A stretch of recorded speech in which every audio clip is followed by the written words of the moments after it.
Lieutenant Kaya Thorne walked into the weapons inspection hall carrying something that made half the room do a double-take. A sword. Not a vibroblade. Not a plasma-edged combat knife. Not even one of those fancy monomolecular cutters the Zelian diplomats like to wave around at ceremonies. An actual, honest-to-God, centuries-old katana. Metal, curve, edge. Nothing else. In a room full of plasma rifles, photon disruptors, and graviton cannons, Kaya might as well have brought a pointed stick. Actually, scratch that. At least a pointed stick could be loaded with a neurotoxin. This was just steel. Old steel. The kind that belonged in a museum. Not in the hands of someone about to graduate from the most prestigious combat academy in 9-star systems. "Is that?" Tomas started, squinting at her from across the assembly floor. He was human, like her, which somehow made his incredulity sting worse. "Is that a real antique?" "It's real," Kaya said, adjusting the scabbard on her belt. Her plasma rifle hung on her other side, standard issue, perfectly maintained. She wasn't stupid. But the blade? The blade went everywhere she did. "Real useless, you mean?" Prix chimed in, his crystalline features catching the overhead lights and scattering rainbow patterns across the floor.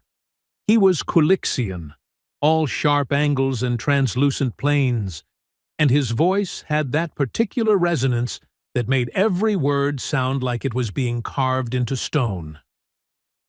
"What are you planning to do with that, Thorne? Threaten someone's great-great-grandfather?" A few cadets laughed. Not many.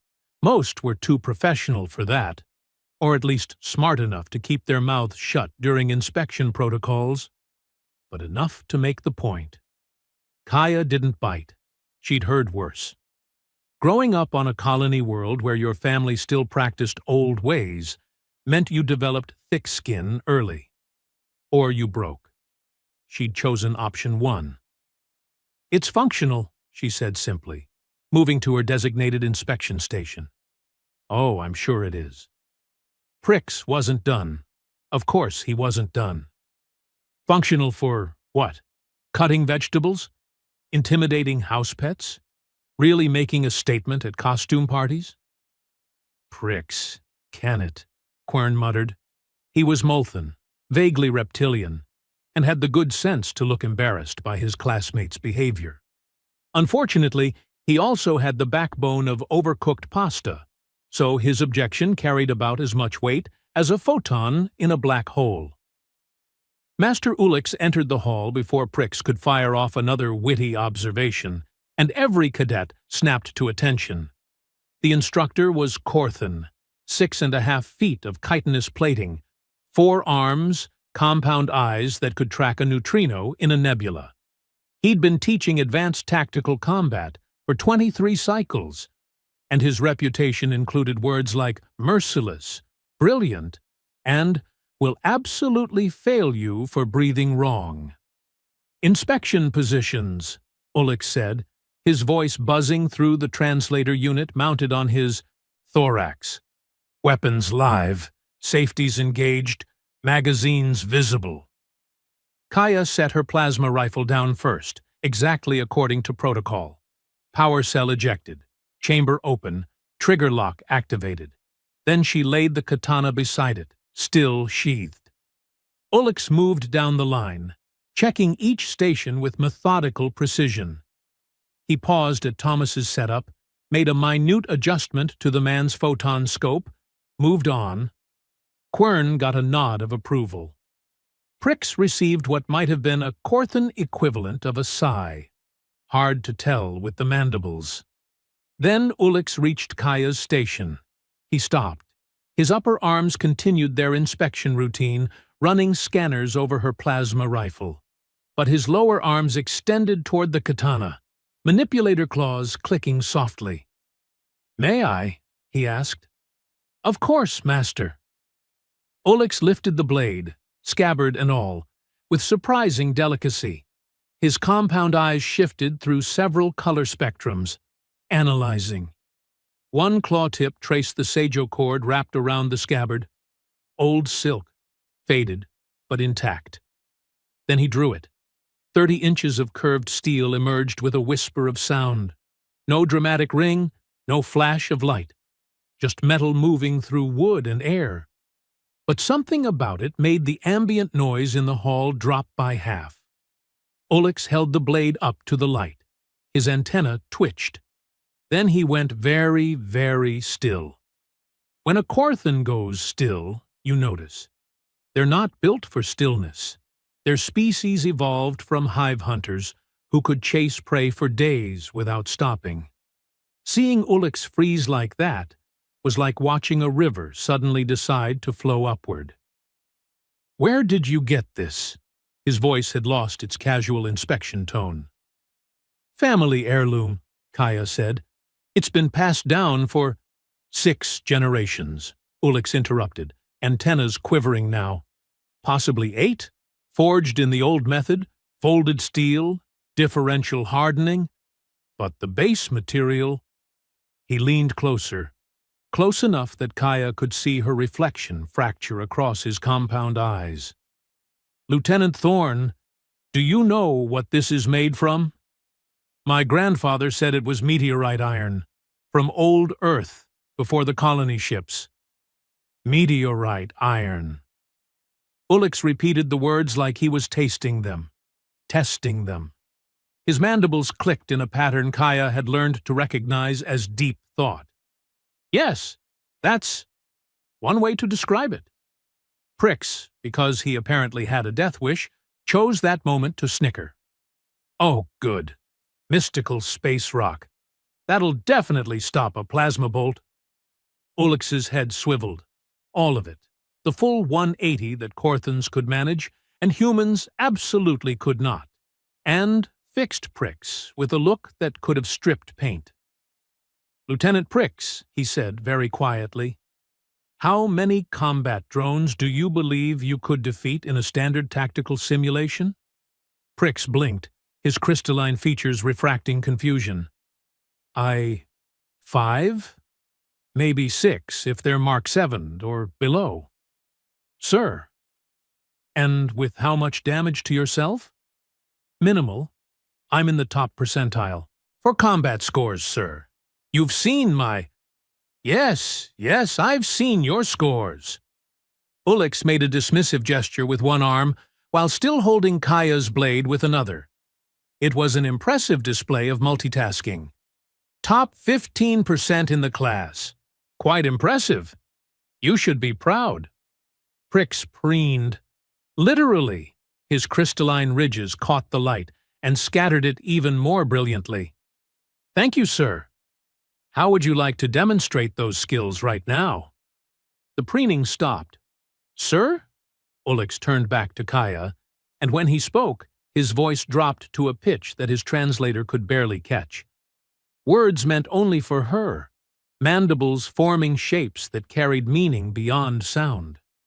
"That metal was forged to cut titans." Kaya's breath caught. She knew the stories. Every kid raised in the old families knew the stories. But stories were one thing. Having a Korthan combat master, someone who'd fought in actual wars, someone who'd seen things that made simulation drones look like toys, having him confirm those stories was something else entirely. "You've heard of them," Ulix said, still quiet.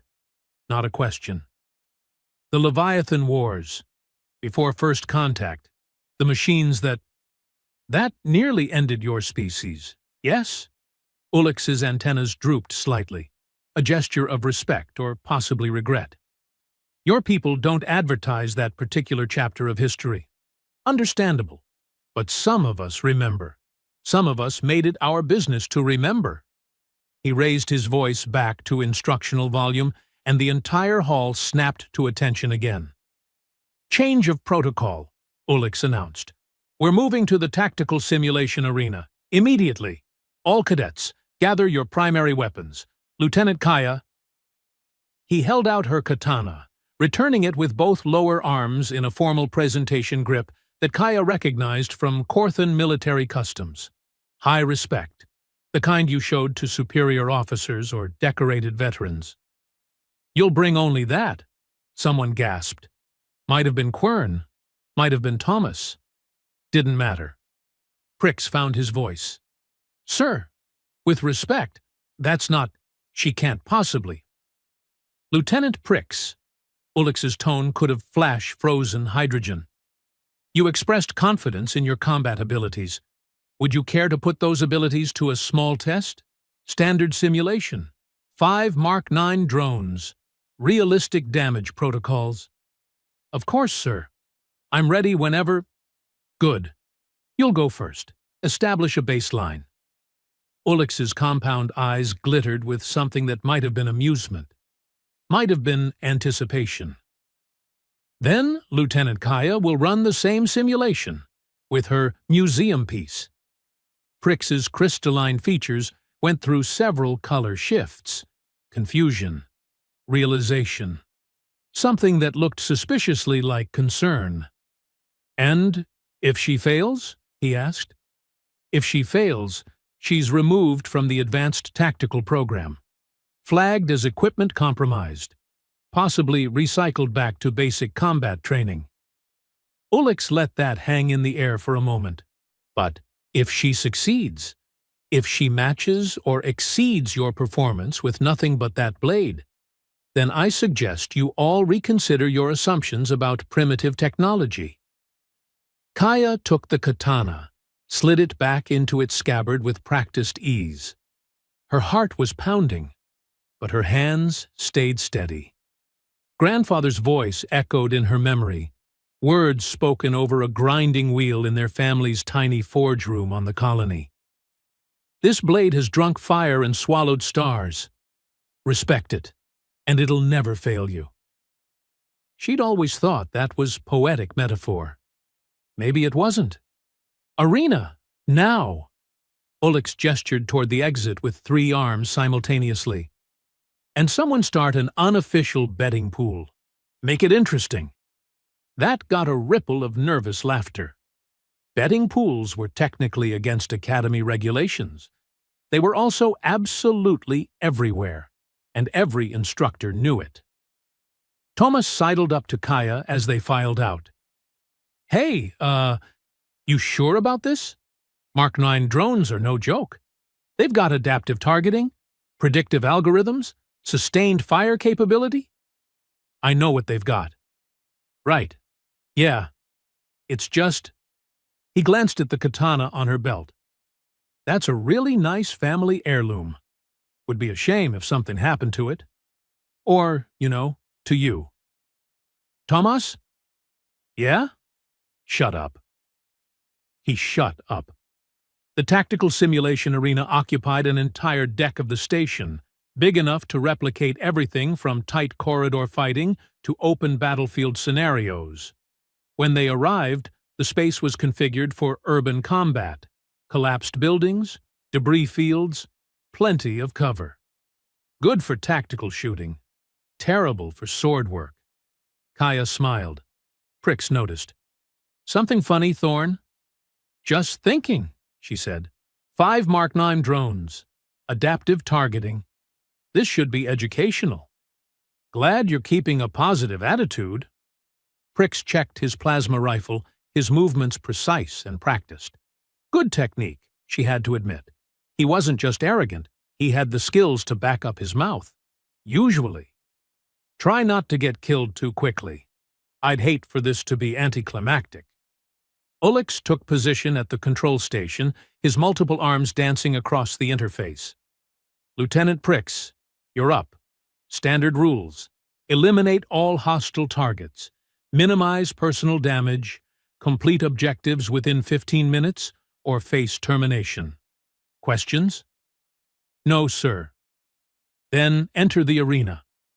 Prix moved to the access door, rolled his shoulders, which was interesting to watch on a crystalline anatomy, and stepped through. The arena door sealed behind Prix, with a hiss that sounded uncomfortably final. For about 5 seconds, nothing happened. Then the simulation kicked in, overlaying the physical space with holographic elements, flickering fires, atmospheric haze, the distant sound of structural collapse.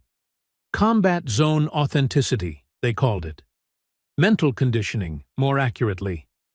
Made your brain believe the danger was real, which made your body react like the danger was real, which made the training actually worth something. The drones activated, 5 of them materializing from various cover points around the arena.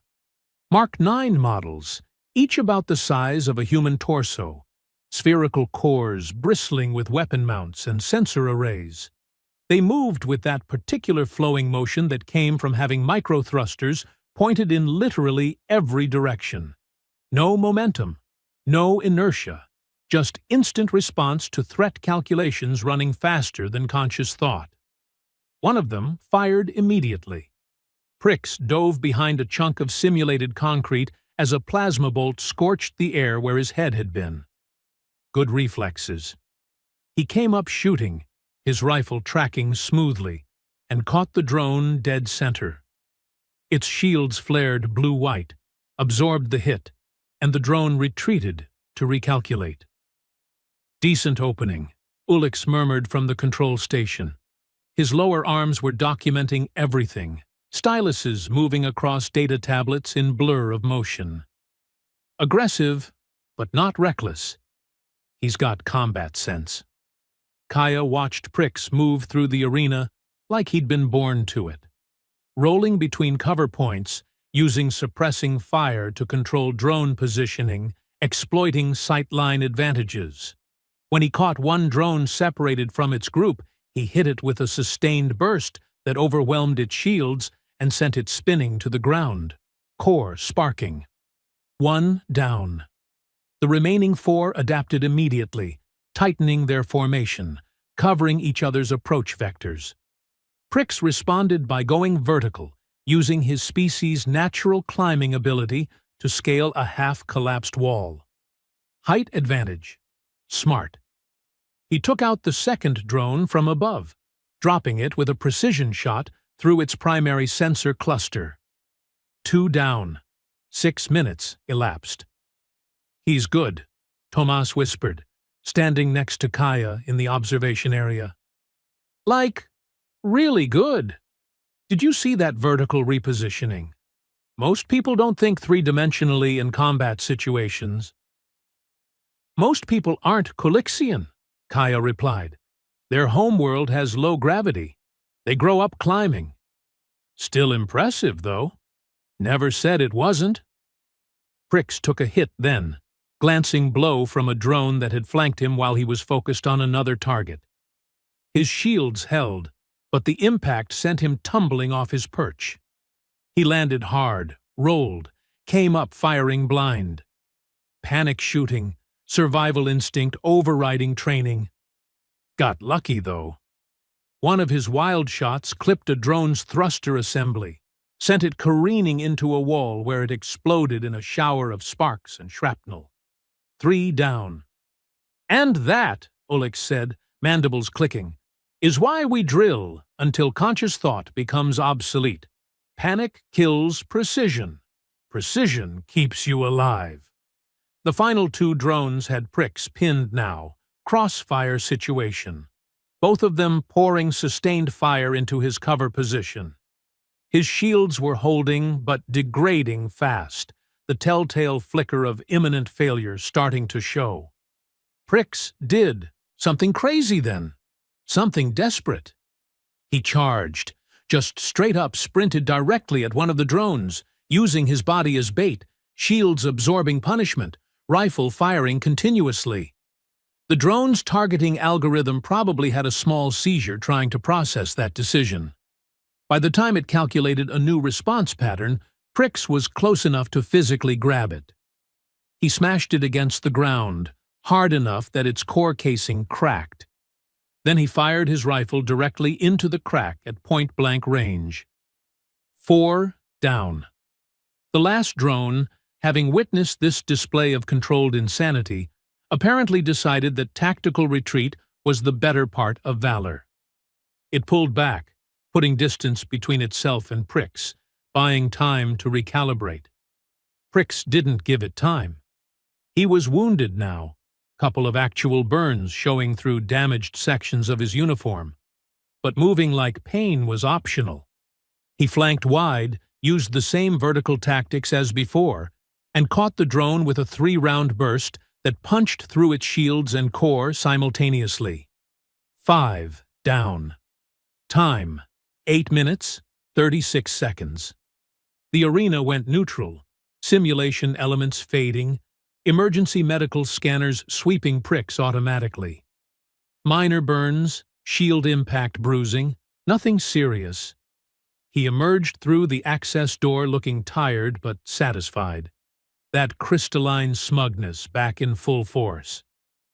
8:36, he said, addressing the room but looking directly at Kaya.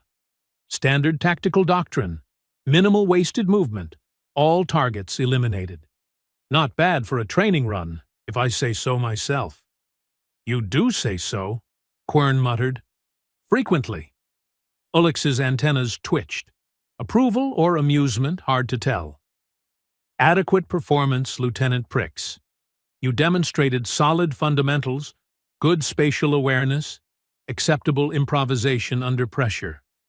The final drone engagement was unnecessarily risky, but effective. Thank you, sir. Prix turned to Kaya, his smile sharp enough to cut glass. Your turn, Thorn. Think you can match that with your antique? Kaya stepped forward, her hand resting on the katana's grip. Match it? No. Prix's smile widened. Well, at least you're being realistic about... I'm going to beat it. Silence dropped over the observation area like a physical weight. Ulix made a sound that the translator rendered as thoughtful humming. Lieutenant Kaya, you understand the parameters. 5 Mark 9 drones. Full combat protocols. No shields, no armor beyond your standard uniform, no ranged weapons, just this. Kaya drew the katana, the blade emerging with that same soft whisper. In the arena's harsh lighting, the steel seemed to catch and hold the light in ways that didn't quite make optical sense. I understand, Master. This is suicide, Tomas said, not quite quietly enough. This is fascinating, Ulix corrected. Lieutenant Kaya, enter when ready. Kaya moved to the access door, the katana held in a low guard position. Her grandfather had taught her 12 basic forms, 63 advanced techniques, and one piece of advice that trumped all the technical knowledge. The sword moves where the mind is clear. Doubt dulls the edge. She cleared her mind. The door sealed behind her. Same arena configuration, same lighting, same atmospheric effects. For 5 seconds, nothing. Then the drones activated. Kaya didn't move. She stood in the open, no cover, no defensive position, just standing there, blade angled down, watching. What's she doing? Thomas asked. Waiting, Ulix said. For what? Them. The first drone fired, testing her response time. Plasma bolt, aimed center mass, standard engagement protocol. Kaya moved. Not away, not to cover. Forward. She closed 15 feet in the time it took the plasma bolt to cross that distance, and the katana came up in an arc that would have looked beautiful if it wasn't so terrifyingly fast. The blade met the plasma bolt mid-flight and did something that made 3 people in the observation area swear simultaneously. It cut the bolt in half. Both pieces diverted, splashing harmlessly against the arena walls, and Kaya was already moving again. The drone tried to track her, its targeting systems attempting to predict her next position based on her trajectory and velocity, but she wasn't moving in predictable patterns. She was flowing, each step positioning her for the next, each movement creating angles that made the drone's calculations obsolete. She reached it. The katana struck once, a diagonal cut that should have bounced harmlessly off the drone's armored casing. Instead, The blade went through like the armor was made of paper. The drone split in two, its core exposed and sparking, and crashed to the ground. One down. 12 seconds elapsed. "What?" Prix started. "Quiet," Ulix commanded. The remaining 4 drones responded as programmed, tightening formation, coordinating fire patterns. 3 plasma bolts converged on Kaya's position from different angles, a kill box that should have been inescapable. Kaya dropped flat, rolled left, came up running. 1 bolt passed over her, another behind her, the 3rd just barely missing as she pivoted. She was already closing on the 2nd drone, moving in the spaces between their firing solutions. The blade struck again, this time a rising cut that caught the drone at the seam between its core and weapon housing. The metal parted like water, and the drone's anti-grav failed, dropping it like a stone. 2 down. 28 seconds. Kaya was breathing hard now, but her movements hadn't slowed. If anything, she was accelerating, like the combat was burning away everything except pure motion and intent. The 3rd drone tried something clever. It went high, putting distance and elevation between itself and Kaya. Good tactics. Harder to reach, easier to acquire targeting solution. Kaya grabbed a piece of debris, timed her throw with the precision of someone who'd spent years calculating trajectories, and launched it at the drone. Not to hit it, to make it dodge. The drone's auto-evasion protocols kicked in, shifted it 3 feet to the left, and put it directly in line with a wall mounting point. Kaya was already there, having scaled the wall while the drone was processing the debris threat. She launched herself from the mounting point, blade extended, and hit the drone mid-air. 1 clean thrust through the core. 3 down. 45 seconds. "Impossible," Prix whispered. "Improbable," Ulix corrected, all 4 arms now motionless, completely focused on the arena. Not impossible. Clearly. The final 2 drones had learned. That was the thing about Mark I models. They adapted. Every engagement fed data into their threat assessment matrices. Every failed attack refined their understanding of target capabilities. By now, they'd calculated that Kaya was operating outside standard human performance parameters. By now, they'd stopped treating her like a normal opponent. They went full aggression. Both drones opened fire simultaneously, creating overlapping fields of plasma that turned the arena into a light show. No more conservative shooting, no more measured engagements. Just sustained, overwhelming firepower designed to saturate every possible escape route. Kaya ran. Not away from the fire, through it. She wove between plasma bolts like she could see them coming, like her nervous system was processing threat data faster than the drones could generate it. A bolt grazed her shoulder, burned through fabric and kissed skin. She didn't slow down. The katana moved in her hands, and here's where things got weird. Every time the blade intercepted a plasma bolt, and it was intercepting them, repeatedly, impossibly, it glowed.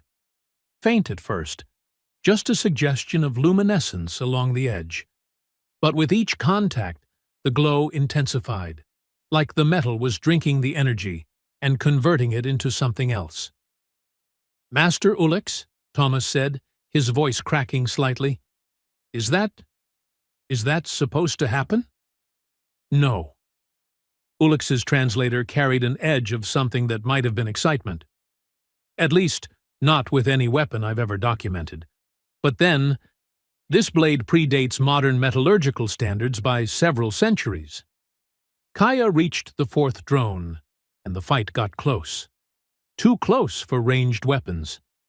The drone tried to retreat, maintain optimal engagement distance, but Kaya stayed inside its response curve. She moved like water, like wind, like every martial arts metaphor you'd ever heard, but assumed was just poetic exaggeration. The katana struck, Not the wild swings of someone panicking, but precise cuts that targeted specific components. One strike severed the primary thruster assembly. Another took out the sensor cluster. A third found something deep inside the core that made the whole unit seize up and drop. 4 down. 1 minute, 18 seconds. The last drone didn't panic. It couldn't, being a machine, but its C-20 behavior certainly suggested heightened urgency. It pulled back to maximum range, putting 3 collapsed buildings between itself and Kaya, and switched to indirect fire. Arcing shots, angled to come down on her position from above. Clever. Kaya looked up at the incoming fire, then down at her blade. The glow was still there, pulsing faintly, in rhythm with something. Her heartbeat, maybe, or something deeper. She closed her eyes. "What is she doing?" Quern asked. "Listening," Ullix said. "To what?" "Everything." The first plasma bolt came down. Kaya moved left. Second bolt. She pivoted right. Third bolt. She didn't move at all, just angled the katana up, and the plasma hit the blade and split, both halves dissipating into harmless light. Then she ran at the wall, the vertical wall, and somehow, impossibly, took 3 steps up it before launching herself into the air. Height, trajectory, momentum, all combining into a motion that looked less like combat and more like dance. Or flight.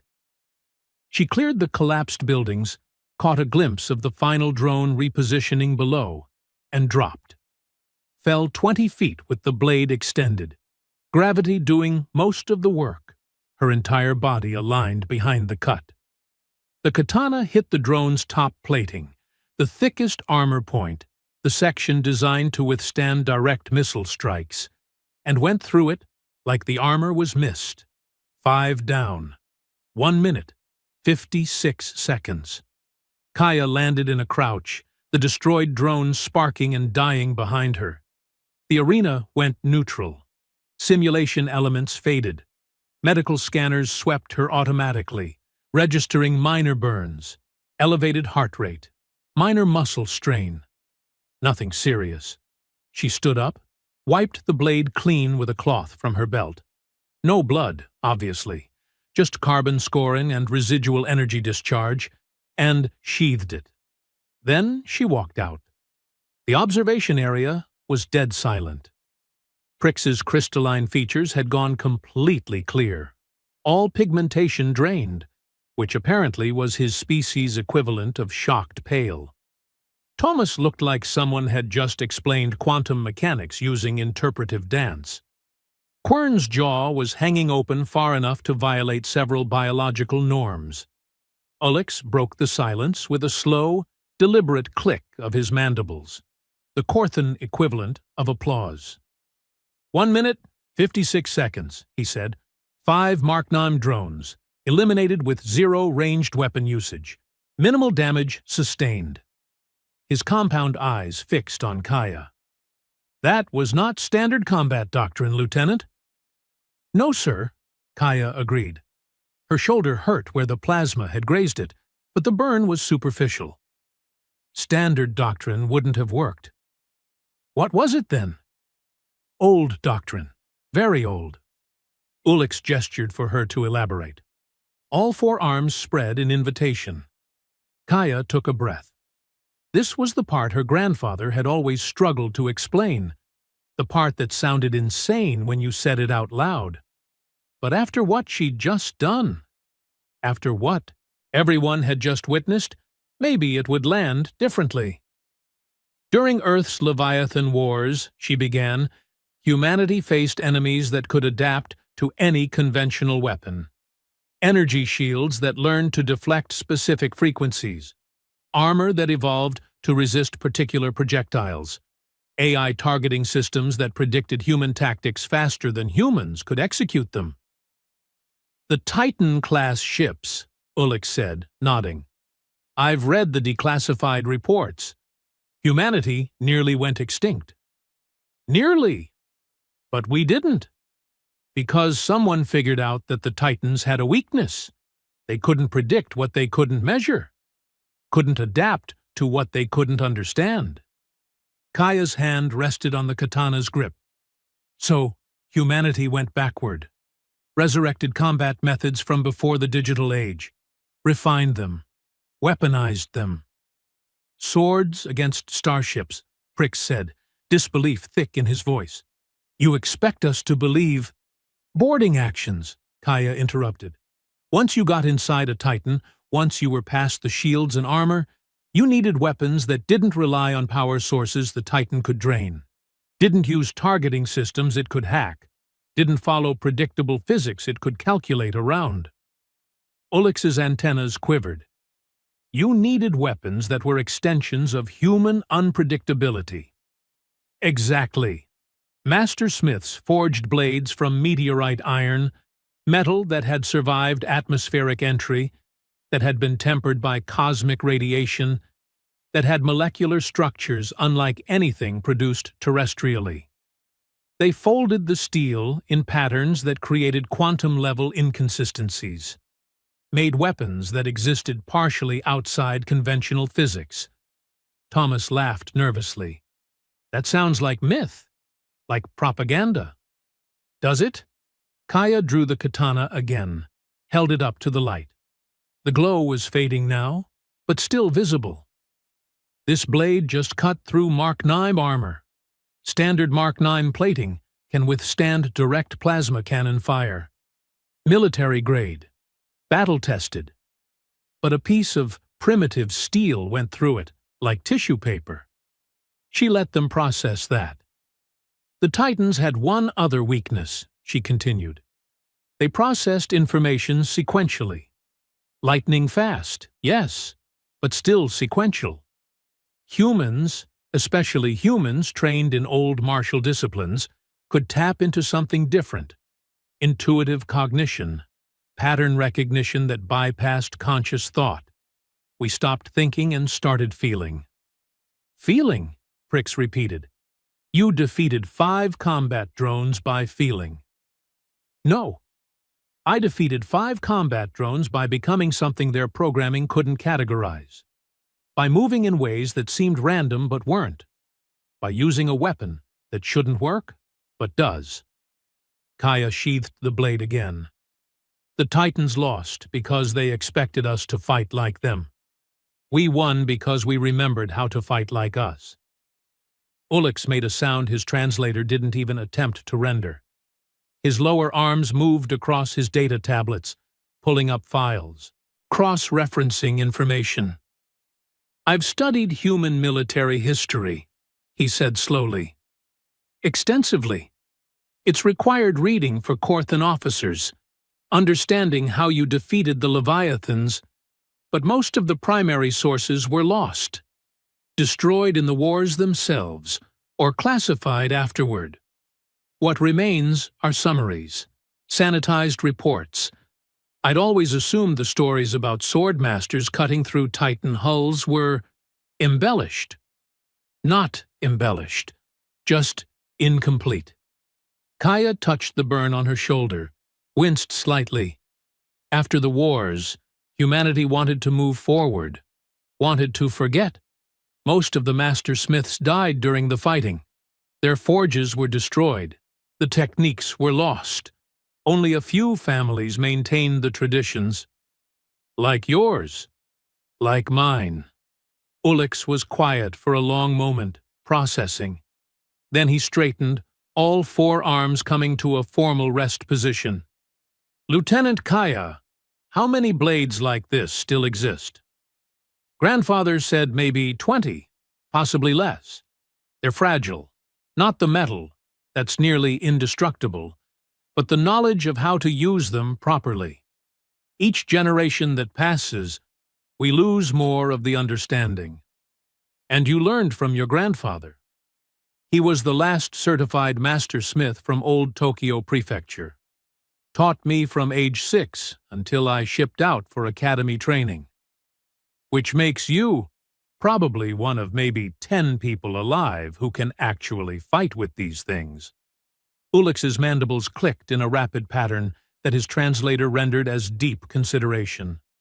Then he moved to the observation area's communication panel, his upper arms dancing across the interface while his lower arms continued documenting data. "All cadets dismissed except Lieutenant Kaya," he announced. "Return to barracks. Training resumes at 0600 tomorrow." Prix opened his mouth, probably to object, definitely to ask questions. Ulix's compound eyes fixed on him with an intensity that could have stripped hull plating. Prix closed his mouth. Left. The others followed, Thomas throwing one last confused glance at Kaya before the door sealed. Alone now. Just Kaya and Ulix in the observation area, the arena floor below still showing scorch marks from the simulation. "You're not in trouble," Ulix said, before Kaya could ask. "Quite the opposite. But what happens next requires discretion." "Sir?" Ulix activated something on the console. Privacy protocols, judging by the faint hum of jamming fields engaging around the room. Military-grade security. Whatever was coming, it was classified enough to make Kaya's security clearance feel inadequate. "In 3 minutes," Ulix said, "someone is going to walk through that door. When she does, you'll show her the same respect you'd show me. Possibly more. Understood?" "Yes, sir." "Good. And, Lieutenant? Don't do anything aggressive. Don't draw your blade unless she asks. This meeting is delicate." Before Kaya could ask what in 9 hells that meant, the door opened. A woman entered. Human. Late 50s, maybe early 60s, with silver hair tied back in a practical bun, and the kind of posture that screamed military training, so ingrained it had become cellular. She wore civilian clothes, dark pants, simple tunic, but moved like someone accustomed to armor, and on her hip, barely visible under her tunic, was a scabbard. Kaya's breath caught. "Commander Yuki," Ulix said, inclining his head in obvious respect. "Thank you for coming on such short notice." "Ulix." The woman, Yuki, nodded back, then turned her attention to Kaya. Her eyes were dark, sharp, and missed absolutely nothing. "So, you're the one carrying the pinnacle blade." What?" "Your katana. The one you just used to make my colleague here nearly vibrate out of his exoskeleton with excitement." Yuki moved closer, her movements economical and precise. "May I see it?"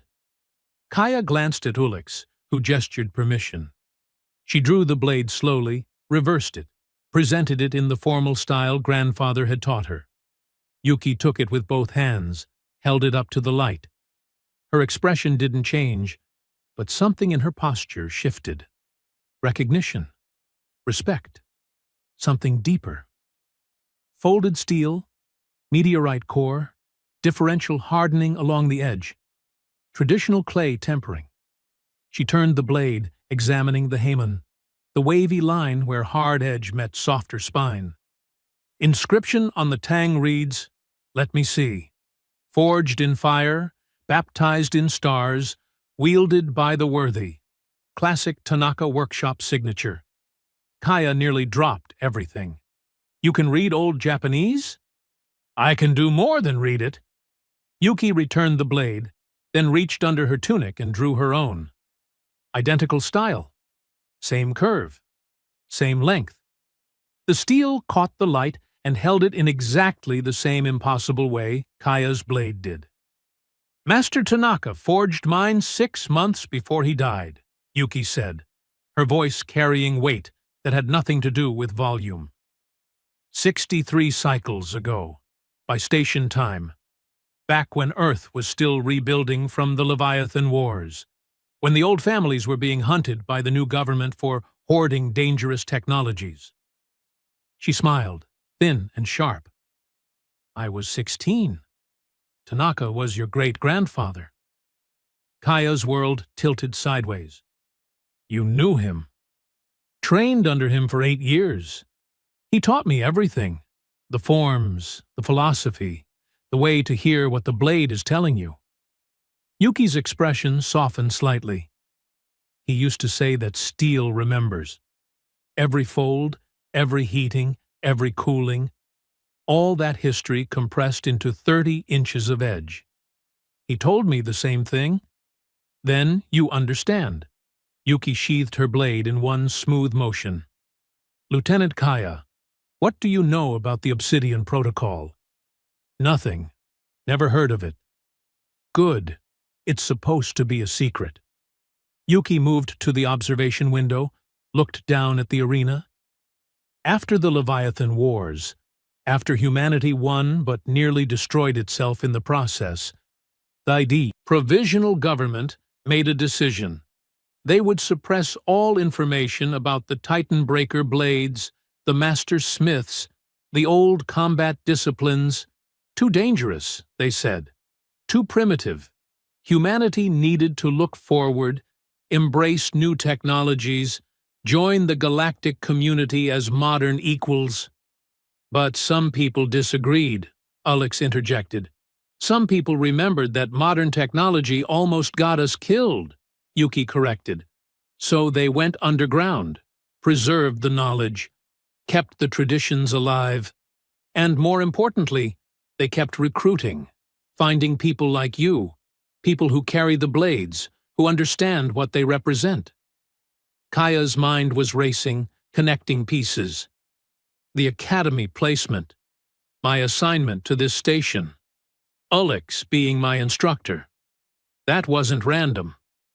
Nothing is random. Yuki turned back to face her.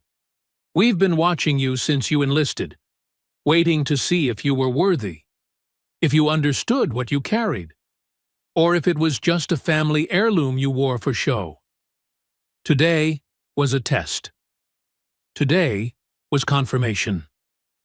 Alex stepped forward, his forearms spreading in a gesture of inclusion.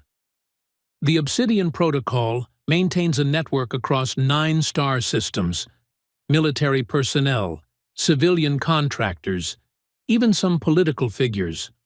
All of us dedicated to preserving combat methodologies that mainstream society has forgotten.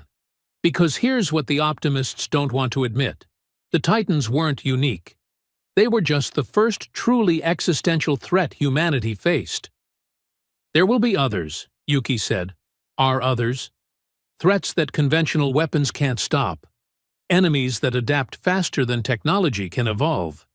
And when those threats emerge, humanity needs more options than just bigger guns and shinier shields. You need people who can fight in the spaces between, Kaya said quietly. Exactly. Yuki's smile was approval and respect combined. The protocol runs covert training programs, recruits specialists, maintains archives of old combat techniques. We're not trying to reject modern warfare. We're trying to complement it, to remember that sometimes the oldest answers are still the best ones. Kaya looked at her katana, still in her hand, the blade that had belonged to her grandfather and his father before him. 6 generations of warriors, maybe 8. All of them carrying steel that remembered how to kill gods. What are you asking me? To join us, Alex said simply. Continue your regular academy training, graduate with your class, receive your standard commission. But in parallel, you'd undergo specialized instruction. Learn techniques that aren't in any database. Train with weapons that officially don't exist. Become part of a community that understands what you've always known. That tradition isn't weakness. How many others are there? People like me? In active service? Maybe 30 with blade training comparable to yours. Another 100 with related specializations, archaic weapons, historical, combat systems, unconventional tactical approaches. Throughout the protocol network? Thousands. Yuki moved closer, her expression serious. But blade masters are rare, precious. The knowledge you carry is literally irreplaceable. If we lose you, We lose part of humanity's combat heritage forever. No pressure, though, Kaya said dryly. Yuki laughed, an actual laugh, warm and genuine. I like her already. Ulix, you were right about this one. I usually am. If a Korthan could sound smug, Ulix managed it. What about my classmates? Kaya asked. Prix, Thomas, the others. They saw what I did. They'll have questions. Let them ask. Ulix's antennas twitched with what might have been amusement. Officially, you demonstrated exceptional close combat skills using an authorized personal weapon. Nothing more. If they want to believe in mystical space swords, that's their business. If they want to learn from you, even better. Spreading the knowledge, carefully and selectively, is part of our mission. Speaking of learning, Yuki said, I've been instructing advanced blade techniques for 20 years. I'd like to spar with you. See what Tanaka taught his granddaughter. See if the family style evolved or stayed traditional. Kaya felt something in her chest loosen. A tension she'd been carrying since childhood, since the first time another kid had mocked her for practicing with old junk while they played with holographic training programs. The loneliness of being the only one who understood, the only one who cared. I'd like that, she said. Good. Tomorrow, 0500, private training hall on deck 18. Bring your blade and your best game. I'm not going easy just because you're Tanaka's blood. Yuki's smile turned predatory. I'm going to push you harder than any simulation ever could. I wouldn't want it any other way. Ulix cleared his throat, or made the Korthan equivalent sound. Before we get too excited about blade dancing, there's paperwork. So much paperwork. Security clearances, protocol briefings, non-disclosure agreements. Welcome to the exciting world of covert operations, where the bureaucracy is somehow worse than standard military.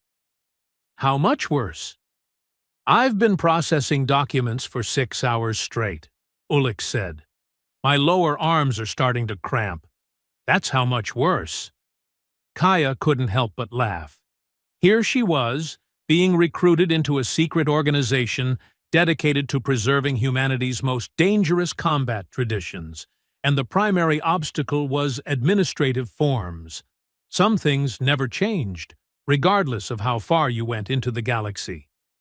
Yuki pulled out a data tablet, tapped through several screens. Basic orientation starts next rotation. You'll meet the other protocol members stationed on Pinnacle 9, get access to our training facilities, review the historical archives.